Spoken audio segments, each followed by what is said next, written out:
Hi, my name is Mark Leruste, and today I want to share with you a story that happened just last night. Richard Reed is the co-founder of Innocent, is the co-founder of Jam Jars Investment, and is the author of the new book, If I Could Tell You Just One Thing. Now, for those of you who followed my journey over the last few years, dating back to my video CV back in 2012, then you'll know just how much I love Innocent. And when I was at university, I actually did one of my marketing final year case studies on Innocent. And I remember my professor at the time saying that it'd be stupid not to apply to Innocent. And I just loved their ethos. I loved the fact that they were bringing fun back into business, that they had this social conscious mission too, that they were giving back 10% of their profits. I just loved the way that Richard Reed and his co-founders basically built this company. And in 2012, I did send my video CV to Innocent. They tweeted back. They said that they loved the video CV. And unfortunately, I lacked the skills in FMCG to be able to take the role that I was applying for. Anyway, about 2 years ago, in April 2014, I went to a live talk organized by Startup Grind in partnership with Google in London, and Richard Reed gave a talk that was really cool about Innocent and the journey, and I had a quick chat with him. I then sent him my book, and I told him about Heaven Shakes, the plant-based protein company I started in 7 days with 100 pounds, sent him an email. And he replied back in September saying, you know, good luck, and it sounds like you've got lots of things going.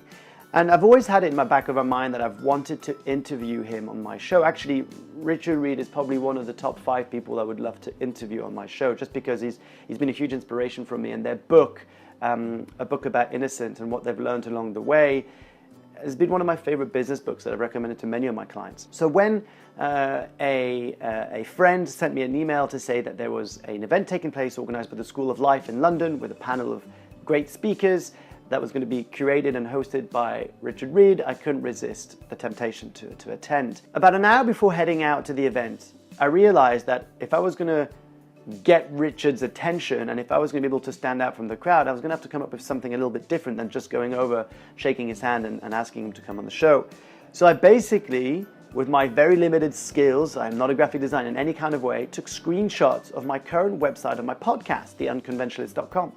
And I then went on Photoshop, and I basically created a dummy mock-up of my website and how it would look like if Richard Reed was a guest on it. So I actually put a picture of Richard Reed in the middle with the text underneath, and I then cheekily wrote something like, let's make this happen, Richard, and if so, yeah, email me, and I put my email.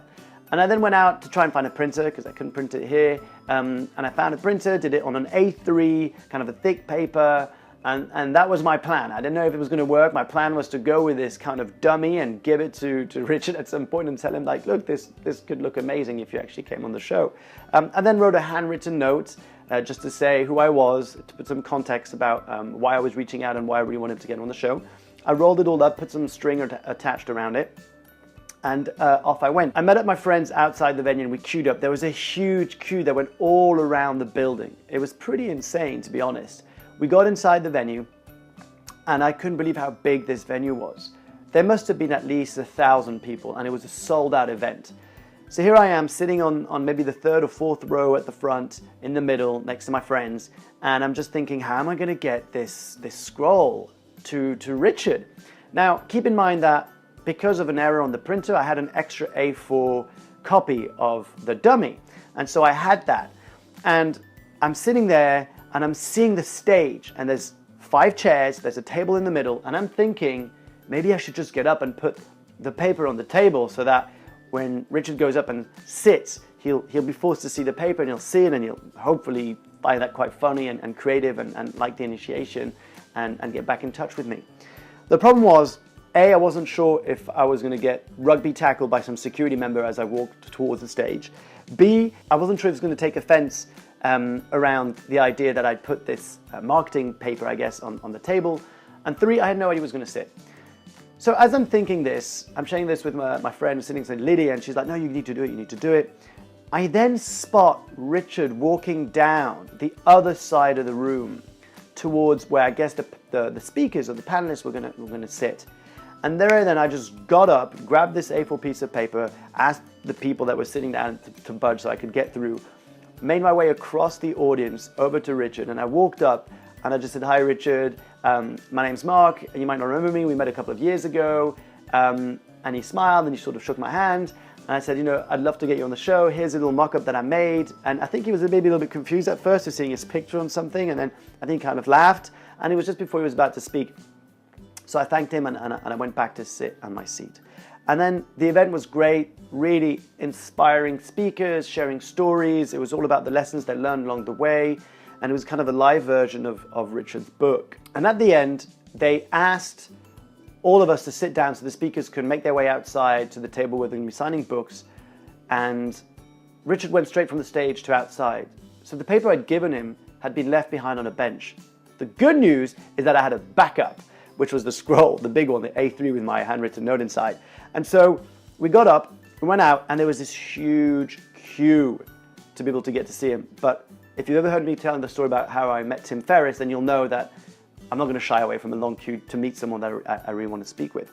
And so we queued up. I don't know how long that took, but just before we got towards the end, the sort of organizers came up and said, look, we've only got 10 minutes left. There's a whole bunch of you, so please make it as quick as possible. So my whole plan of explaining to Richard what I wanted to talk about, what I wanted to get him on the show was probably going to be compromised. So I had to make it really quick and I had to get to the point.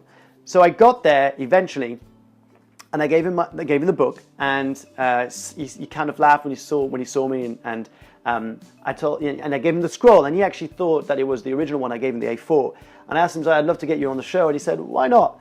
And so he signs my first book, and then I give him the Innocent book, which is, as I mentioned, one of my favorite business books. And I gave him the book, and I didn't see what he signed. So I took the post, I thanked him, I said get in touch, and then I left. And I got home, and when I opened up the book, it actually said, Mark, see you at the show, Richard. And I was so excited because all this hard work had paid off. This idea of that I could maybe create this dummy mock-up of the website that I ran outside to try and find a printer before going, that I was carrying around these scrolls, that I thought that maybe he'd lost the paper, all this stuff. And all that has led to Richard saying that he's coming on the show, at least in the book. So I hope that that's what he meant. So I sent out a tweet on Twitter, and it's been receiving so much love and retweets and replies. So thank you so much for showing Richard that you're all super keen to get him on the show. If you'd like to show him some more love, the tweet is below this video. So make sure to go and click it. Tell Richard that you're really keen to see him on the show, just in case he wants to back out. I hope he's not. So that's it. The next steps are to try and schedule this interview with him. I did send an email back to his old email where he contacted me from. I got a bounce back saying that he no longer uses email, so there's a bit of a panic attack on my side. I did send him a tweet asking him how we're going to be able to schedule this interview. So hopefully it's going to happen. What I want you to take away from this story is that it's not so much about the outcome. And sure, I'm so excited and happy that Richard has written down in my book, See You on the Show, and hopefully it will be a happy ending. The point is, it's the process that I thought was so exciting, because I had no idea if it was going to work. And the fact of me wanting to interview Richard so much was bigger my own fears of looking silly because I was going to stand up and say hi to him, or looking silly because I was going to put a piece of paper on a table. And I find that when you can connect to something that's really big or really important to you, you can almost make it more important than you looking bad. And I'm not sure if that makes sense or not. But the idea is that you basically figure out what it is that you really want to achieve, and then you make that more important than what you're going to look like if you fail. And that really gave me that energy and that drive to connect with him and to just be a little bit cheeky and to give him this scroll with his picture on it by basically saying, wouldn't you think you look amazing on the website? And then sending out that tweet and people showing up that love that they want to see him there too. Whatever it is that you're trying to achieve, whether that's to start your own business, find a new job, or you just want to come up with a creative project or meet someone that really inspires you, always think that there are multiple ways of approaching it, that there isn't just a one singular way. I mean, this is called the Unconventionalists because we believe that there isn't just one way of doing something, that we can't all just fit in the same cookie cutter mold, and that you're unique, that you've got your very special gifts that they were given to you so that you can go out there and share them with the world. Thanks so much for listening to this story. If for whatever reason you thought it was interesting or maybe inspiring and you want to share it with one of your friends who's looking to start something or finding new ways of meeting people, or someone that they want to connect with, or finding a new job, please share this video with them. We're about to hit 1,000 subscribers. The mission when we started this channel back in January was to hopefully hit 1,000 by the end of the year. It was like a bold figure, a bold goal. We're probably going to hit it with your help. So thank you. If you want to go and check out Richard Reed's new book, make sure to go and buy it. You can find it on anywhere that sells books. I just started reading it yesterday and it's amazing. It's a collection of all these amazing, inspiring people from around the world, from presidents to survivors and anything in between, who share their one piece of advice that they want you to know. It's definitely worth the read. Richard, if you're watching this, thank you so much for saying yes to coming on the show, and I hope you meant it. Richard Reed is the co-founder of Innocent, of Jamjar Investment, and is also the author of the new book, If I Could Tell You Just One Thing, and is the author of the new book, If I Could Share With You One Last Thing. If I could tell you just one thing, if I could tell you just one thing.